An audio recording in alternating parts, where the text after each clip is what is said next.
Halo bro, hak angket yang diberikan rakyat kepada wakilnya di DPR itu proses dan bagian dari cara mengungkap kebenaran dari sebuah kekeliruan pemerintah.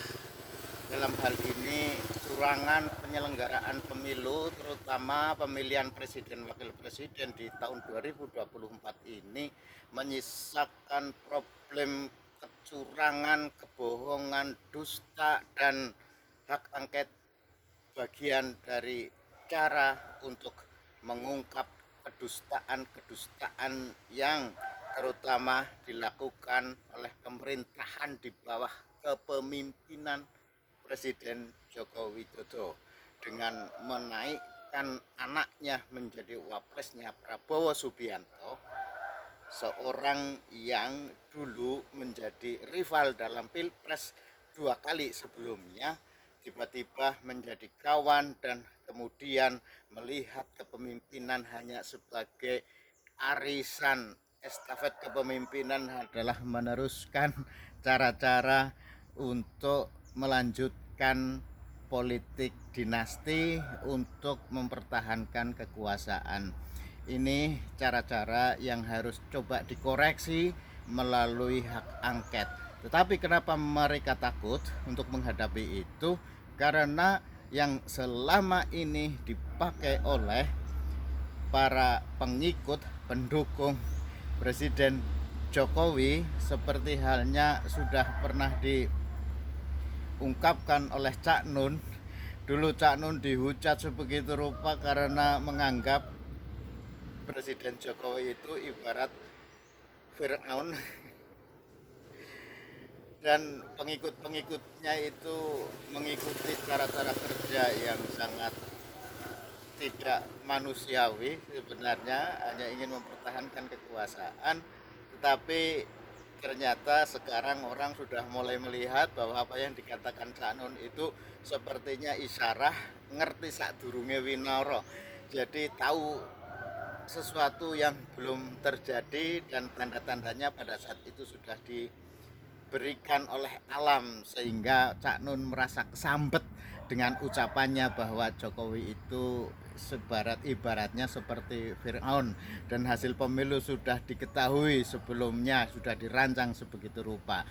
Ini hal-hal yang perlu diungkap dalam wacana debat publik, dalam wacana yang terbuka. Rakyat semakin cerdas agar bagaimana kecurangan yang terjadi dalam proses pemilu kali ini bisa diketahui oleh siapapun, dan itulah bagian dari hak angket, adalah bagian dari ta'awanu 'alal birri wat taqwa wa la ta'awanu 'alal ismi wal 'udwan. Tolong menolonglah kalian semua di dalam hal ketakwaan, bukan tolong menolong di dalam hal kedustaan. Kalau orang yang prinsipnya kebalik, ta'awanu 'alal ismi wal 'udwan wa la ta'awanu 'alal birri wat taqwa, nah itu pasti takut dengan hak angket, ya kan? Nah, siapa? Kalian termasuk orang yang takut dengan hak angket? Wong itu hak konstitusi kok. Cara untuk mengungkap bagaimana idza jal haq wa zaqul batil innal batila kana zahuqa.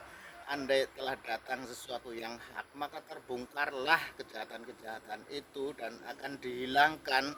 Dengan hak angket itu, kejahatan pemilu yang akan datang itu bisa dihilangkan. Jadi kenapa takut gitu kan?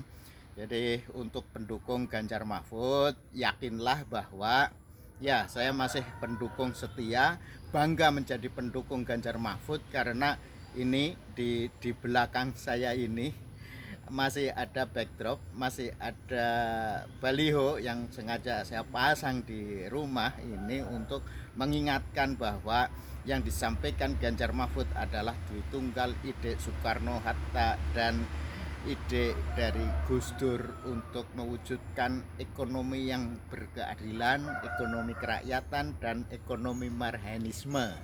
Itu yang senantiasa saya ingatkan, sehingga kenapa ideologi ini dicurangi dalam Pilpres kemarin.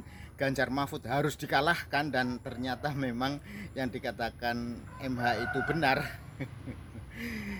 mendapat suara yang sangat tidak signifikan, di luar prediksi, di luar nalar, dan itulah sihir yang diberikan oleh raja-raja zalim sebelum zaman ini, raja-raja zalim sebelum masa-masa dahulu mengoptasi semua kekuatan agar tunduk kepada keinginan dan kemauannya. Dan politik dinasti itu nyata hari ini bukannya salah, tetapi bagaimana politik dinasti itu akan terus melakukan tangawanu alal ismi wal ngudwan wal tangawanu alal birri wat taqwa, itu cara berpikir orang yang takut dengan hak angket.